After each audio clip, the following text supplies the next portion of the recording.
Alright, update lang po tayo ngayon doon sa mga online lending app at pati na rin doon sa mga digital bank na nagpapadala ng talagang lehitimong demand letter. Hindi yung mga kalokohan letter na pinapadala ng mga ibang ola, yung mga may pananakot, mga may kaso kayo. Pero ito yung pag-uusapan natin na talagang mga digital demand letter. As in talagang andun yung utang nyo at yung mismong online loan na company. Pero bago natin simulan, ating tatalakayin ay maglalambing ako sa inyo na pakisuportahan po ang aking mga social media account, ang Facebook, TikTok at ang mga aking YouTube channel. At kung nakatulong sa inyo yung video ito, malaking tulong po yung silkin yung pag-like, malaking tulong po yung silkin yung pag-share. At para updated po kayo sa mga usapang online lending apps ay pakihit lang po ang notification bell. Disclaimer, hindi po ako nanghihikayat na mangutang kayo dito sa mga online lending app. Ako po ay nagbibigay lamang po ng payo, gabay at patnubay kung paano nyo haharapin ang mga suliranin na ginagawang paglabag sa abusive and fair debt collection practices ng mga online lending apps. At hindi po ako nangungunusintirin na huwag magbayad ng utang. At hindi po ako abogado. Ako po yung simpleng mamamayan na kagaya ninyo. Nagre-report lang din po ng mga abusive and fair debt collection practices ng mga online lending apps. At okay to. No, ito magandang pag-usapan. No? Pero bago ko simulan kung ano yung mga OLA at yung mga digital banks na mga nagpapadala ng lehitimong demand letter, ha? Ito linawin ko lang kasi ang dami kasing takot na takot mapadalhan ng demand letter. Hindi naman huyan samon ng korte. Hindi huyan subpina ng korte. Hindi po yan pag pinadalhan kayo, makukulong na agad kayo. Ulitin ko, ha?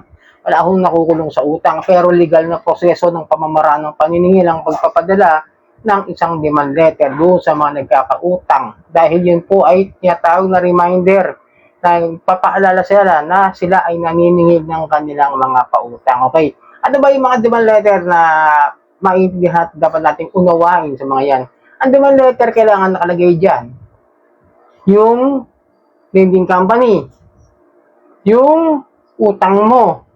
Yung kung kailan mo dapat mabayaran. Bibigyan niya pagkakataon na 3 days yata or 5 days before. Dapat makapag-coordinate ka, makapag-usap ka sa kanila para magkaroon ng settlement dito sa kanilang demand letter. Okay? At may mga third-party collections kasi na ginagawa rin yung ganyan pagpapadala ng demand letter. Pero unahin mo natin itong mga to, okay?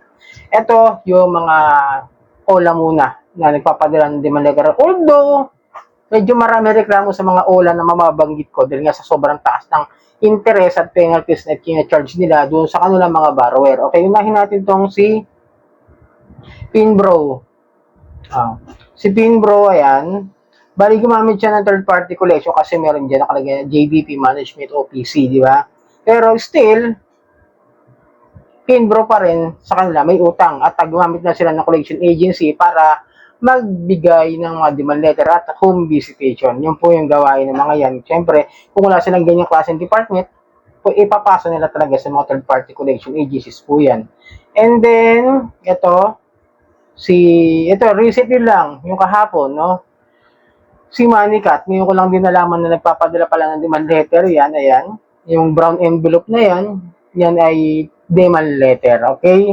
Then, meron ako rito mga resibo rito, no? Yung mga galing sa kapitbahay ko.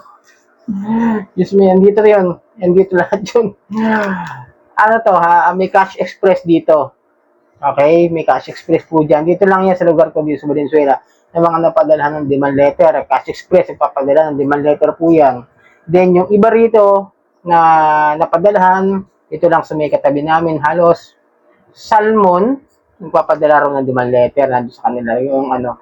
Tapos, ewan ko kay Billy Is kung nagpapadala ng demand letter kasi nag-detail visit po siya. I don't know kung may binibigay silang demand letter. Linawin ko lang ho kasi nag-home visit po si Billy Is. Baka maaari may dala kasi na kukwento lang sa akin nung aking kapitbahay na may tindahan na sa kanya kasi halos natatanungan kung saan mga nakatira yung mga taong hinahanap nila. Kasi may maliit siyang tindahan doon sa may parting doon, malapit yung mga address. Kaya madalas siya mapagtanungan. Kaya nalalaman ko na may mga nagpupuntang mga online lending app at mga kung ano-ano mga lending companies. Tapos isa pa, no, meron pa pala yung sa digital bank.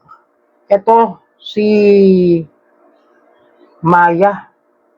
Si Maya Personal Loan. Yan, no. Si Maya pala, yan. Nagpapadala rin sila gamit ng demand letter, no? Kaya medyo kung may utang kayo kay Maya, dyan sa mga digital bank na yan, as in, wala naman ho kasing problema sa pagpapadala ng demand letter, mga ka-Johnny. Teka, nahulog eh.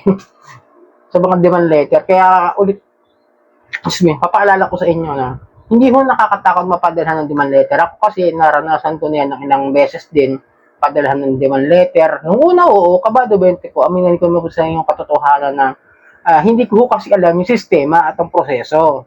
Kaya kapag tayo, ika nga pag hindi natin alam yung mga nangyayari at yung mga mangyayari, nandyan po yung takot at kaba. Pero kung tayo, maintindihan natin kung ano ba yung mga demand letter na yan, tandaan nyo, lagi yan. Wala yan dapat nakasulat. Tunay at lehitimong demand letter na sulat,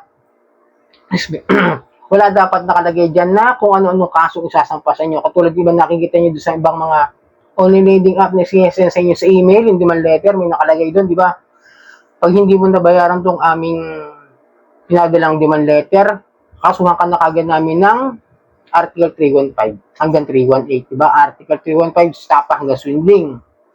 Tapos may nakalagay dyan, kakasuhan namin kayo ng RA 8484, yung accessing device, yung mga gumagamit ng mga ATM, mga kung ano-ano, kung para makakuha ng pera, di ba? Tapos yung mga kung ano ng mga Republic Act 111590, ba? Ganun, mga 11719. Basta, yung demand letter, hindi mo pwedeng lagyan ng mga batas yan eh. Kasi demand letter lang po yan. Dapat yung demand letter is body of context na naniningil sila ng utang. Dapat dyan ang una, sa taas, kung ano yung lending company, yung pangalan ng nagpadala. Yung nga, si third party collection, ayun nga, si Constantino Associates, yung law firm na nagpadala. Kung example lang yun, ha. Galing doon sa law firm na yun, doon pinanotaryo yung demand letter. Tapos susunod kung ano yung pangalan ng company na may utang sila. Tapos kung magkano yung utang at kung magkano yung dapat may dagdag o kung ano yung mga interest at penalties. Basta isang usapin na yun, isang lagayan na lang yun. Tapos kung ilang araw kayo pwede makapag-coordinate. Kunwari, 3 days or 5 days before, kailangan makapag-coordinate o makapag-cooperate na kayo para magkaroon ng settlement. At kasi problema dyan, umaabot na ng ilang demand letter, di natin sinasagot eh. Alam ko naman yan. Naintindihan ko kayo kasi kabado rin kayo. Kaya ulit ko sa inyo, pinapaalala ko sa inyo, a demand letter is a reminder na naniningil lang sila ng utang sa atin. Hanggang dun lang po yun. Pero yan po kasi yung legal na proseso na pamamaraan na kung sakasakaling hindi talaga kayo magkaintindihan doon sa utang, yung demand letter ay isang patunay lamang na naniningil sila at pwede ho sila magsampa sa atin ng kasong sibil. Doon nga sa korte, doon sa small claims. Yan ang gagamitin mga dokumento na kapag hindi pa rin nakakabayad yung tao, yun lang ang gagawin nilang ebidensya na sila naniningil at hindi sila pinapansin ng borrower. Okay? Ilang beses ang pinalalahanan pero hindi pa rin nagbayad. Yun po yung silbi ng demand letter. Nasa batas din po yan. Kailangan, pag maningil, may demand letter para pag umakyat sa korte, may ebidensya na naniningil sila. Hanggang doon lang po ang ibig sabihin ng legitimacy ng demand letter. Isang dokumento na kailangan nagpapatunay na naniningil ang isang mga lending company at kahit yung individual na tao. Okay? Sana nakatulong. Maraming po salamat sa ulitin.